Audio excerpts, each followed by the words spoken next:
बीते एक हफ्ते में बिहार की सियासत में बहुत कुछ बदल गया है।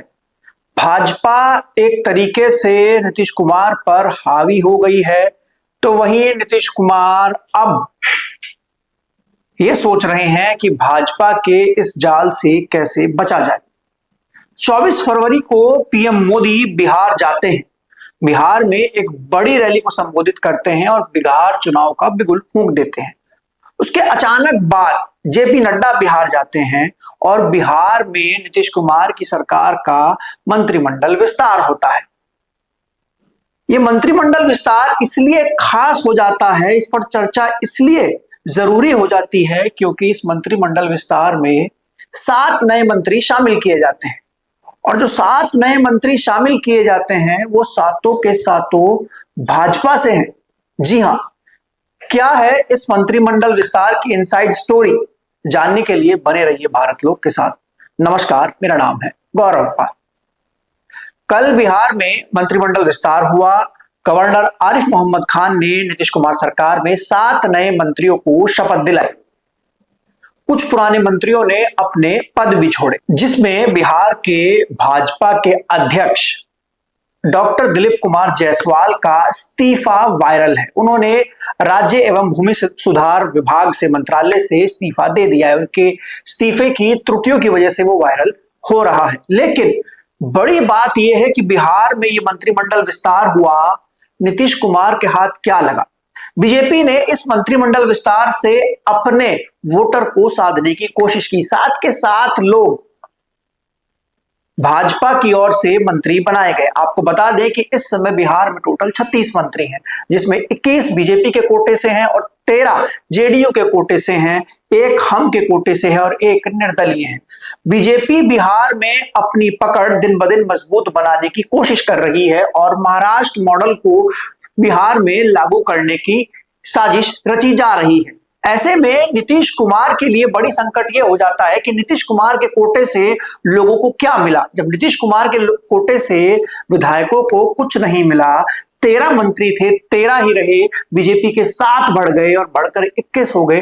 तो ऐसे में जाहिर सी बात है कि नीतीश कुमार के खेमे में विधायकों के बीच में असमंजस है कि आखिर हम लोगों को क्या मिल रहा है। तो ऐसे में चुनाव नजदीक है। अब देखिए, राजनीतिक महत्वाकांक्षाएं तो हर किसी की होती हैं, तो हर कोई चाहता है कि वो मंत्री बने। लेकिन बीजेपी ने बड़ी चालाकी से यहां पर बीते एक हफ्ते में नीतीश कुमार के साथ खेला किया और जैसे ही पीएम मोदी बिहार पहुंचे, उसके बाद जेपी नड्डा बिहार पहुंचे और 7 मंत्री बनवा दिए। तो ऐसे में अब नीतीश कुमार के खेमे में बगावत होना मतलब जाहिर सी बात है कि वो लाजमी हो गया है कि उनके खेमे के लोग अब बगावत पर उतर आएंगे। क्योंकि बात तो वहां भी चल रही होगी कि 7 मंत्री अगर बनाए हैं तो 2 हमारे कोटे से बन जाते, 5 बीजेपी के कोटे से बन जाते। बीजेपी ने मंत्रिमंडल विस्तार कर अपनी पकड़ कहीं ना कहीं बिहार में मजबूत करने की कोशिश की है। नीतीश कुमार को झटका देने की ये एक बड़ी चाल जो है वो बीजेपी की नजर आ रही है। वहीं दूसरी ओर नीतीश कुमार भी बीजेपी की चाल को भांप रहे हैं। वो भी अपने बेटे निशांत कुमार को राजनीति में ला रहे हैं।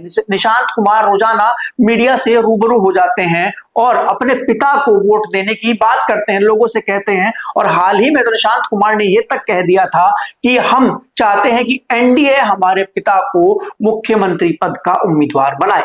ऐसे में जब नीतीश कुमार एक असमंजस में फंसे हुए हैं कि अगर भाजपा के साथ रहते हैं तो पार्टी खत्म हो जाती है, क्योंकि आगे उस तरीके से सक्सेसर कोई नहीं है। हालांकि वो अपने बेटे निशांत कुमार को राजनीति में लाने की कोशिश कर रहे हैं, लेकिन इसकी औपचारिक घोषणा नहीं हुई है। उसके साथ साथ अगर नीतीश कुमार बीजेपी का साथ छोड़ते हैं तो उनको केंद्र में भी भाजपा का साथ छोड़ना पड़ेगा, और अगर केंद्र में भी भाजपा का साथ छोड़ देंगे तो भी पार्टी टूट जाएगी। तो नीतीश कुमार के लिए एक तरफ कुआं, एक तरफ खाई हो गई है। वो नीतीश कुमार जो 2 दशकों तक अपनी राजनीति के कारण जाने गए, अपनी राजनीतिक सूझबूझ के कारण जाने गए, जिनके बारे में ये कहा जाता था कि चुनाव कोई भी जीते लेकिन मुख्यमंत्री तो नीतीश कुमार ही बनेंगे। कहावत है ना कि यत्र तत्र सर्वत्र। तो बिहार में नीतीश कुमार यत्र तत्र सर्वत्र थे, लेकिन इस बार नीतीश कुमार जो है वो काफी परेशानी में नजर आ रहे हैं। एक और तो तेजस्वी यादव और उनकी पार्टी से लगातार नीतीश कुमार को ऑफर दिया जा रहा है जेडीयू के साथ आरजेडी के साथ आने का, तो वहीं दूसरी ओर नीतीश कुमार कहीं ना कहीं चुप बैठे हैं। अभी हाल ही में जब वो दिल्ली आए 2 बार पीएम से मिलने की बात उन्होंने की, मुलाकात की कोशिश की, लेकिन मुलाकात नहीं हुई।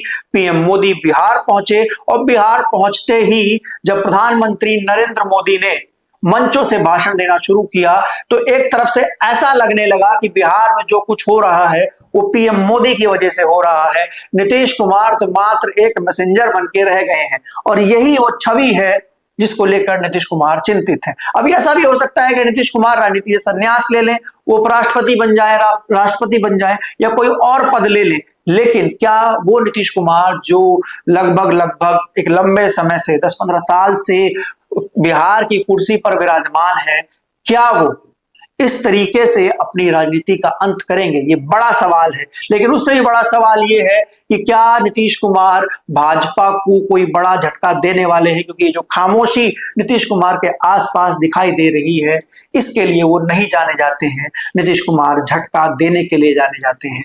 क्या निशांत कुमार कोई बड़ा फेरबदल करेंगे? ये देखने वाली बात होगी। अभी बिहार चुनाव में 5 से 6 महीने हैं, लेकिन बीजेपी बिहार चुनाव को लेकर एड़ी चोटी का जोर लगा रही है, कमर कस चुकी है, मैदान में कूद चुकी है। तो आपको क्या लगता है कि बिहार में जो मंत्रिमंडल विस्तार हुआ इससे किसका लाभ होगा, किसको नुकसान होगा? ये बड़ा सवाल है। आप लोग अपनी राय, अपना जवाब कमेंट सेक्शन में दर्ज करा सकते हैं। तब तक के लिए चलते हैं, फिर मिलेंगे दूसरे वीडियो में। धन्यवाद, नमस्कार।